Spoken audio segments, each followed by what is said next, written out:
and welcome to Day 9 of Teen Driver's Ed for All Ages Teen Distant Learning course. So let's get started.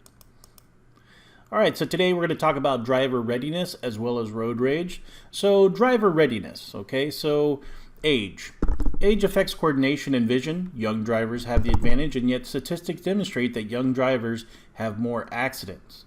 Older drivers, having slower reflexes and reduced hearing and vision, have less accidents because they adapt by driving more slowly. They depend on their experience to avoid critical situations. Young novice drivers with quick reflexes and excellent vision have to learn to control their impulses, develop their judgment, and build up their experience, thus avoiding the mistakes that produce collisions. According to the Center for Disease Control and Prevention, more than 1 in 3 deaths for teenagers and young adults are due to motor vehicle crashes. So car crashes is the #1 killer of teens. All right, and of course, when you're out there on the road, the best way to improve your chances of not getting into an accident is getting experience. So the more often you drive, the more hours you get behind the wheel, the more ability and patterns you build in your brain in order to avoid collisions. Now, the best way to avoid a car crash altogether is not getting into a car, not getting anywhere near a road if you want to talk statistics. But at the same time, if you want to mitigate risk in terms of you knowing you have to drive, the more experience behind the wheel you have, the less likely you're going to be involved in an accident because that experience is going to make you a better driver. Thus, the reason why older people have less accidents, because their experience allows them to become better drivers and see situations before they happen. They can predict them a lot better than someone who's never seen it before. All right, so that's very important. All right, driver readiness, alcohol and drugs. Driving while under the influence of alcohol and drugs will have a significant impact on your ability to drive. When we get to alcohol and drugs section of the course, you will learn how alcohol affects the body and why it's important to check with your doctor and pharmacist when taking prescriptions and over-the-counter medicine.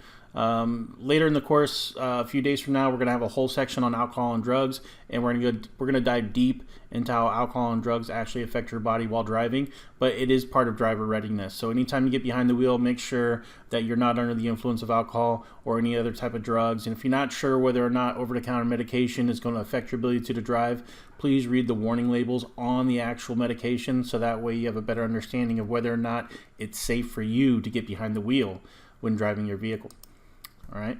So fatigue and staying alert. Now this affects anyone and everyone, and it's not just because of alcohol and drugs. Many things can lead to fatigue. Okay. So fatigue is both mental and physical. All right. It could be both at the same time or one or the other. It can make it difficult to stay awake and physically react while driving. So what are some of the causes of fatigue?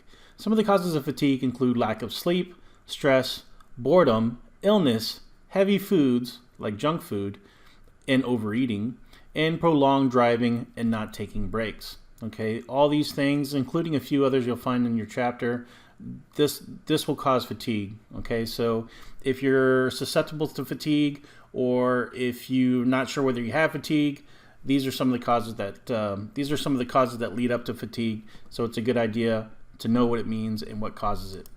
All right. So warning signs of fatigue: trouble keeping your eyes open, difficult maintaining a constant speed, trouble keeping your head up, your vehicle keeps drifting into other lanes, rumble strips. Now those rumble strips on the side of the road that go drrrr every time you roll over them, those are helped to alert you when you're near the edge of the road. And a lot of times truckers who have to do long hauls and they don't have someone to help out with their driving, a lot of times if they start to drift, they'll hit those rumble strips. It vibrates your vehicle, it's very loud, and it wakes you up and alerts you to drifting in your lane. So in your final exam, you may find a question on rumble strips. So remember what rumble strips are, and that way you can get that question right. Wandering, disconnected thoughts. You cannot remember the last few minutes or miles of your drive. So when you go deep into daydreaming or you can't really focus on the task at hand, that could be a sign of fatigue. All right, so how do we prevent fatigue? All right, you want to get plenty of rest, plenty of sleep. And by the way, the best cure for fatigue is sleep. All right, so if you know you haven't been getting much sleep, the best way to go ahead and overcome that fatigue is just go ahead and get some rest. All right, so you want to avoid heavy foods and junk food. You don't want to do drugs or alcohol, especially before driving. You want to take breaks from driving at least every 2 hours or 100 miles. You don't want to get that highway hypnosis. You want to rotate drivers on long trips. So if you have a passenger with you who's a licensed driver and you're taking a long road trip, go ahead and make arrangements to rotate, right? Take turns. One sleeps while the other drives. That way it's much safer for you to drive down that roadway, and you won't succumb to fatigue. You want to keep the cabin temperature cool, okay? So having a cool cabin temperature actually activates the nervous system. The cooler it is in the cabin, the more active your nervous system is going to be.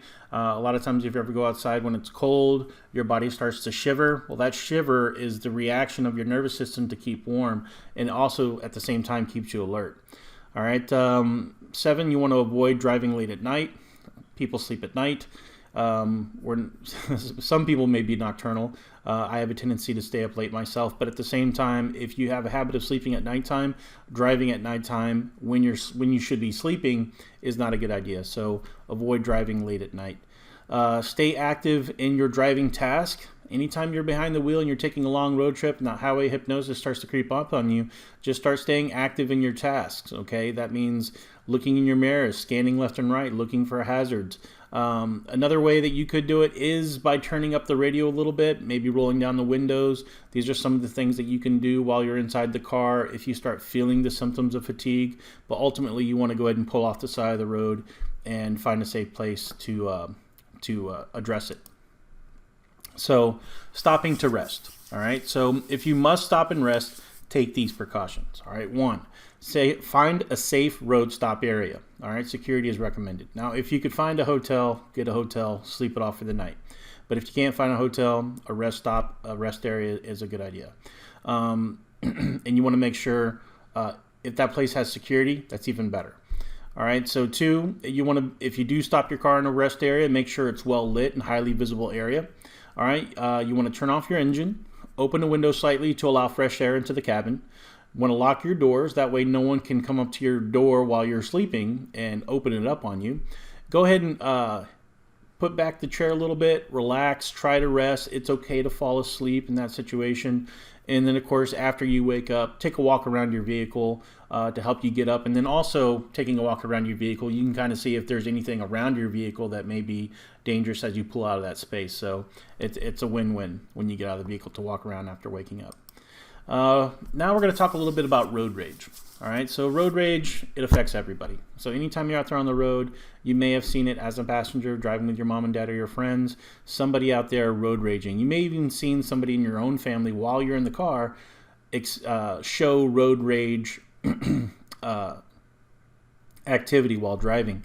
So road rage is an emotional response that can lead to violence and auto accidents while driving on the road.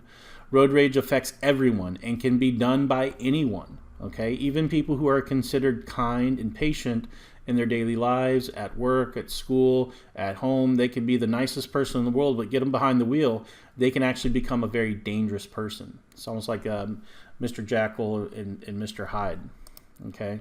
So what causes road rage, all right? A lot of little things cause road rage. Running late.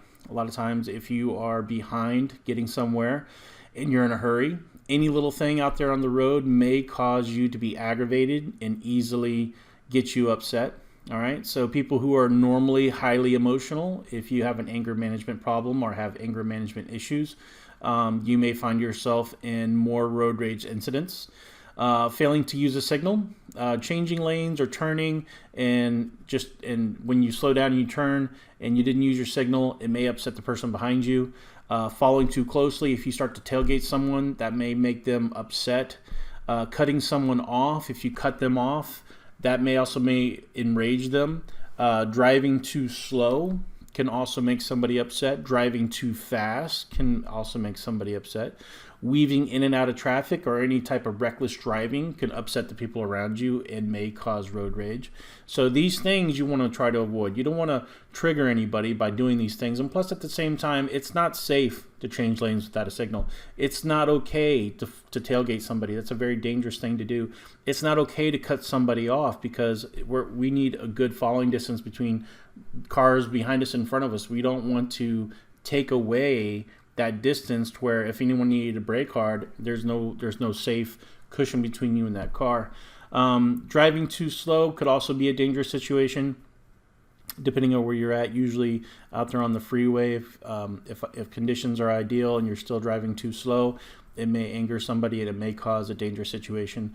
Also, driving too fast is definitely dangerous. Speed is the #1 killer out there in auto accidents in terms of death behind the wheel. And then, of course, any type of reckless driving is just wrong no matter the circumstance. So you always want to be a safe driver, be a defensive driver, go out there and help others stay safe as well as yourself. All right, so types of road rage. Okay, so you have the quiet road rage. A quiet road rage person is somebody who just constantly complains about other drivers, not necessarily yelling, screaming, using bad language, but just basically critiquing everybody around them. And when you complain, that's just a sign of road rage. That kind of shows your frustration a little bit, but at the same time, you're not taking it to that ultimate level. All right, so the next level would be verbal road rage. This is where you actually articulate your frustration. This is where you start using foul language, you start screaming, yelling, you have verbal outbursts, maybe even have your window down and you're yelling at somebody. That would be a verbal road rager. Now, of course, the last and strongest of road rage is what they call the epic road rage. This is where you use your car to threaten, frighten, or attack other drivers. You may have a weapon in your car. As you can see here, Grandma has a gun. She definitely ain't playing around when it comes to her being upset behind the wheel. So you got to be very careful with the epic road ragers. Those are the ones who usually end up costing somebody their life. And anytime you're around an epic road rager, you definitely want to use all the strategies that you can to diffuse the situation. So what to do? All right, so what to do if somebody is road raging around you? All right, if another driver is upset, don't engage with them. Keep your eyes focused on the road and try not to make eye contact and avoid making gestures. All right, 2, if other driver fails to calm down and move on, call 911. 3, whatever you do, do not go home. Do not get out of your car. And 4, drive to your nearest police station, fire station, and or hospital. If you can't get a hold of 911 or you don't have a phone while you're driving and somebody's epic road raging around you, you don't want to engage with them. You don't want to make eye contact with them. You don't want to make gestures with them. You don't want to get involved in their road rage. You also want to make sure you don't drive anywhere that you regularly visit, right? So, and if you don't know where a police station or fire station is, you do have a lot of signs out there that can guide you to a hospital. It looks like a square blue sign with a white H in the middle of it, and underneath it you'll have an arrow kind of leading you towards that that hospital.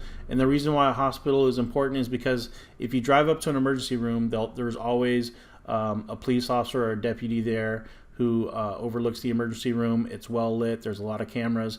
And at that point, that road rager has to decide, do I really want to go to jail and be in some serious trouble, or do I want to go ahead and cut it off here and be on his way?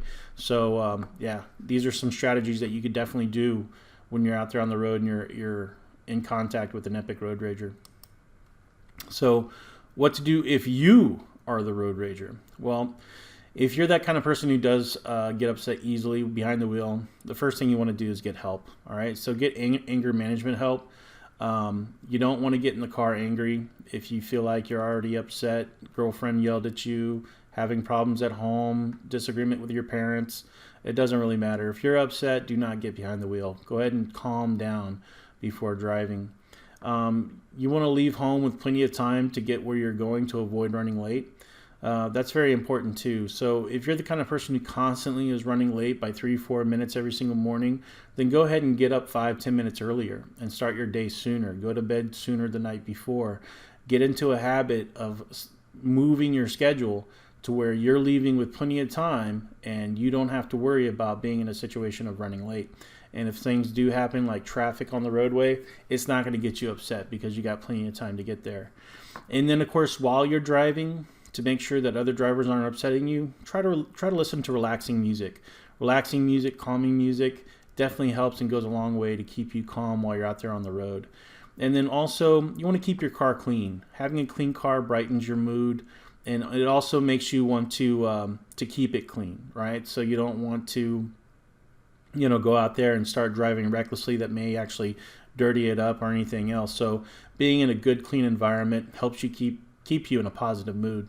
And then also, lastly, give others the benefit of the doubt. So if a person in front of you is driving really, really slow, it could be an elderly person really not sure where they're going, or they're driving extra slow because they don't have the reaction time that you do and they're trying to be safe. If somebody speeds past you, it could be a doctor on their way to a hospital to save somebody's life. It could be a number of circumstances. We cannot know for sure why people are driving the way they're driving, so let's go ahead and give them the benefit of the doubt, and it may be for a legitimate reason. And over here I put a little graph here, what to do when you are angry. You want to stop and think. Ask yourself, how does my body feel? I know you feel frustration and everything else when you get upset, but you have to recognize it, right? So the first step in solving a problem is recognizing that problem. 2, try to calm down. Taking deep breaths, counting backwards slowly, thinking of calming thoughts, talking to yourself.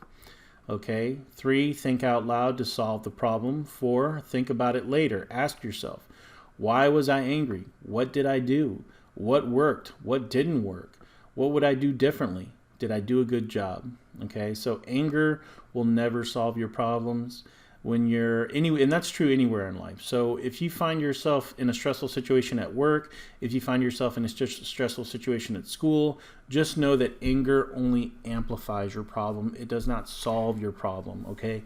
The person who has a clear mind and a clear head and a calm attitude is able to solve a problem much more effectively, efficiently, and has a better outcome to whatever negative stress that you were exposed to, and you'll be better off in the long run. So remember that anger only makes things worse.